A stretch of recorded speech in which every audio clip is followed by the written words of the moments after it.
نظر ثانی کیس میں چیف جسٹس قاضی فائز صاحب فرسٹریٹڈ نظر آئے۔ ان کی طرف سے میڈیا کے لوگوں کے بارے میں جو کچھ کہا گیا وہ حیران کن ہے۔ وہ میڈیا کے لوگوں کو ڈھولچی کہہ کر مخاطب کرتے رہے۔ اس کے ساتھ ساتھ تحریک انصاف کے حوالے سے بھی قاضی فائز عیسیٰ نے ویسے ہی ریمارکس دیے جیسے پہلے دیتے چلے آ رہے ہیں۔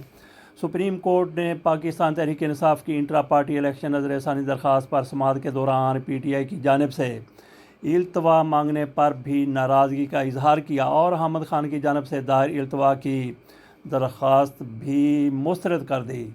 قاضی فائز نے ریمارکس دیے کہ پی ٹی آئی کی جانب سے التوا مانگنا تاخیری حربہ ہے، کیس ملتوی کر دیتے ہیں، مگر سچ تو بولا جائے انصاف کے تقاضوں کے تحت کیس ملتوی کر رہے ہیں۔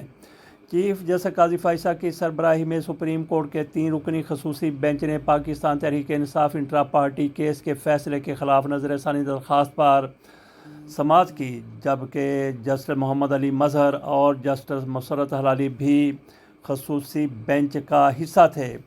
پی ٹی آئی وکیل احمد خان نے گزشتہ روز فیملی مصروفیت کے باعث التوا کی درخواست دائر کر رکھی تھی۔ قاضی فائز نے کہا کہ احمد خان نے آج سماعت کی التوا کی درخواست دی ہے۔ ایسی درخواست پہلی بار ہمارے پاس آئی ہے۔ سپریم کورٹ کے پاس تو ویڈیو لنک کی سہولت بھی موجود ہے۔ جسٹس قاضی فائز نے استفسار کیا کہ کیا الیکشن ہو گئے ہیں یا نہیں ہوئے۔ یہ قاضی صاحب بلے کے حوالے سے جو انہوں نے فیصلہ دیا تھا وہ اس کی بات کر رہے ہیں کہ وہ الیکشن ہو گئے یا نہیں ہوئے۔ قاضی فائز صاحب بے خبر ہیں، ان کو نہیں پتہ کہ الیکشن ہوئے ہیں یا نہیں ہوئے۔ اس پر اکبر ایس بابر کے وکیل روسٹرم پر آ گئے۔ اکبر ایس بابر کی طرف سے کہا گیا تھا کہ میرا پی ٹی آئی سے تعلق ہے اور یہ بندہ اتنا بڑا منافق ہے کہ پی ٹی آئی کا ہونے کا دعویٰ کرتا ہے لیکن پی ٹی آئی کے خلاف فیصلے کروا کے اس پر مٹھائیاں بانٹتا ہے۔ قاضی فائز نے التوا کی درخواست پڑھنے کی ہدایت کرتے ہوئے کہا کہ کیس میں پی ٹی آئی کے 7 وکلا تھے مگر آج ایک بھی پیش نہیں ہوا۔ 17 جنوری کو فیصلہ آیا مگر نظر ثانی درخواست 6 فروری کو دائر ہوئی۔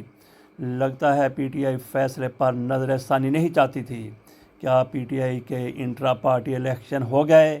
یہ قاضی فائز صاحب پوچھ رہے ہیں۔ قاضی فائز صاحب نے کئی مرتبہ کیسوں کی سماعت کے دوران کہا کہ تحریک انصاف نے انٹرا پارٹی الیکشن نہیں کروائے، حالانکہ ان کی طرف سے انٹرا پارٹی الیکشن کروائے گئے لیکن الیکشن کمیشن ان کو ماننے کے لیے تیار نہیں ہے۔ اکبر ایس بابر کے وکیل نے کہا کہ 3 مارچ کو انٹرا پارٹی الیکشن ہوئے جو چیلنج ہیں، جس پر قاضی فائز عیسیٰ نے ریمارکس دیے کہ پی ٹی آئی کی جانب سے التوا مانگنا تاخیری حربہ ہے، کیس ملتوی کر دیتے ہیں، مگر سچ تو بولا جائے۔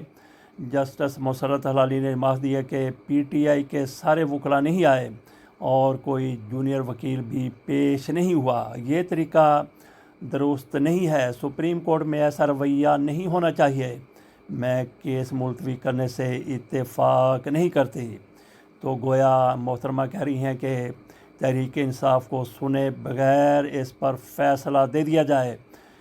چیف جسٹس پاکستان نے ریمارکس دی ہے کہ انصاف کے تقاضوں کے تحت کیس ملتوی کر رہے ہیں، التوا کی درخواست پر کیس ملتوی نہیں کر رہے۔ احمد خان کی ذات کے لیے کیس ملتوی نہیں کریں گے۔ صبح بھی ہم نے التوا کی درخواستیں مسترد کی ہیں۔ یہ کیس 29 مئی کی مجوزہ کاز لسٹ میں سماعت کے لیے مقرر ہونا تھا۔ ایڈوکیٹ علی ظفر کی 4 جون تک عمومی التوا کی درخواست تھی۔ جسٹس قاضی فائز نے کہا کہ ڈھولچی انٹرا پارٹی الیکشن کیس کو بلے کے نشان کا کیس بنا دیا۔ ڈھولچی پہلے عدالتی فیصلے کو پڑھیں پھر تنقید کریں، باہر جا کر پروپیگنڈا کریں لیکن عدالت نہ آئیں، یہ مناسب ہے؟ قاضی فائز صاحب یہ کس کو کہہ رہے تھے؟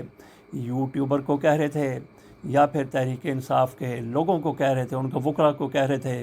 اگر ان کے وکلا کو کہہ رہے ہوتے تو پھر یہ نہ کہتے کہ یہ عدالت میں نہ آئیں، کیونکہ وکلا نے، تحریک انصاف کے لوگوں نے، عمران خان نے، ان کے حامیوں نے، ان کے ساتھیوں نے تو عدالت میں آنا، ان کو قاضی فائز صاحب منع نہیں کر سکتے۔ منع کر سکتے ہیں تو پھر یوٹیوبر کو منع کر سکتے ہیں، عمران ریاض کو منع کر سکتے ہیں، شہباز گل پاکستان میں نہیں ہے، حسنات ملک کو منع کر سکتے ہیں، متی اللہ جان کو منع کر سکتے ہیں، اسد علی طور کو منع کر سکتے ہیں، اسی طرح سے اسد اللہ خان کو منع کر سکتے ہیں، صدیق جان کو منع کر سکتے ہیں۔ ان کو انہوں نے کہا کہ آپ نے اگر پراپیگنڈا کرنا ہے تو پھر باہر جا کر کریں، عدالت میں نہ آئیں، یہ مناسب ہے۔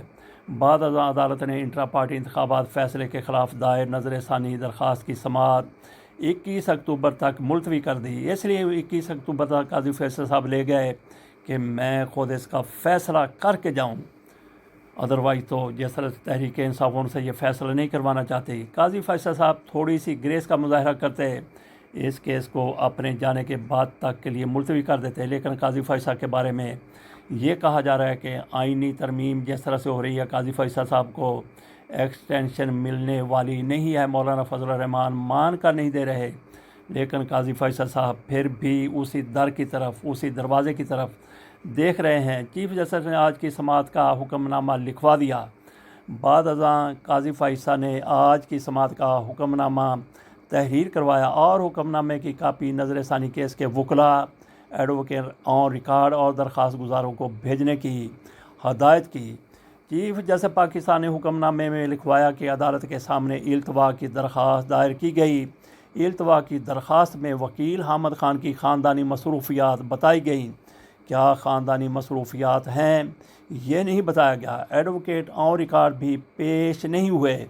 17 جنوری کے فیصلے کے خلاف نظر ثانی مانگی گئی۔ اگر خاندانی مصروفیات تھیں تو دوسرے وکیل کی خدمات لی جا سکتی تھیں۔ جسٹس قاضی فیصل نے مزید لکھوایا کہ پریکٹس پروسیجر ایکٹ کی شیک 6 کے تحت نظر ثانی میں وکیل تبدیل ہو سکتا ہے۔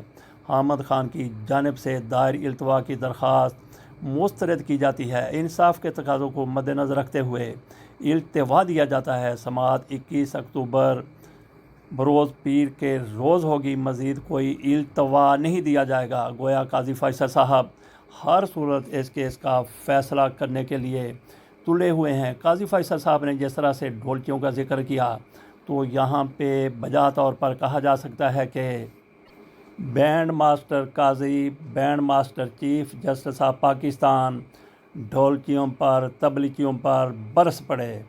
تبلچی کون ہے، ڈھولچی کون ہے، وہ سب کو پتہ ہے قاضی فیصل صاحب کی نظر میں کون ہے اور دوسروں کی نظر میں کون ہے، اس سے بھی سب آگاہ ہیں۔ اجازت دیجیے، اللہ حافظ۔